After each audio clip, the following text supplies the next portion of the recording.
Après plus de 6000 commandes pour la version berline dont le lancement date du 7 novembre, je vous présente aujourd'hui le nouveau break de chez Peugeot, le 508 SW. Alors, cette voiture a un look particulier. Sur les modèles First Edition dont les livraisons sont prévues mi-2019, il y a certains traits distinctifs comme une grille de calandre spécifique, des jantes alu 19 pouces Augusta, un plancher de coffre en bois, des seuils de porte First Edition et vous recevez également un casque focal sans fil. La version SW, basée sur la plateforme EMP2 afin d'optimiser l'expérience de conduite, est plus longue de 4 cm par rapport à la berline et les passagers arrière profitent également d'une garde au toit plus grande également de 4 cm. À ce propos, j'ai une pensée pour Vivian de Moselle Sport.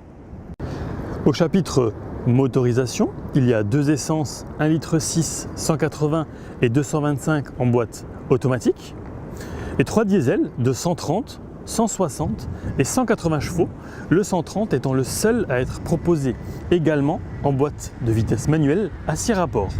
Fin 2019, une version PHEV sera proposée. En attendant une version sportive, pour plus tard encore. La particularité du break, l'élément le plus important, c'est son volume de coffre, qui oscille ici entre 530 et 1780 litres.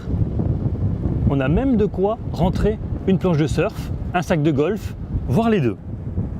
Pour le reste, on retrouve l'iCockpit qui a déjà séduit 5 millions de clients, des aides à la conduite telles que la vision nocturne jusqu'à 200 mètres, reprise de la version berline, le régulateur de vitesse adaptatif ou encore le suivi de trajectoire dans la voie. Vous êtes en région parisienne, des scooters déboulent de toutes parts, la 508 SW peut rester sur la gauche au sein même de sa voie de circulation. En conclusion, mes impressions de conduite sont excellentes. Ce qui est le plus étonnant sur ce véhicule de 4,79 m de long, c'est qu'à aucun moment on ne remarque la longueur ou le poids de l'auto, on a vraiment l'impression de rouler une citadine. Le bloc développant 130 chevaux n'est pas une foudre de guerre, mais c'est un choix, et en cas de forte sollicitation de l'accélérateur, ce dernier répond bien, la SW pesant à peine plus de 1400 kg.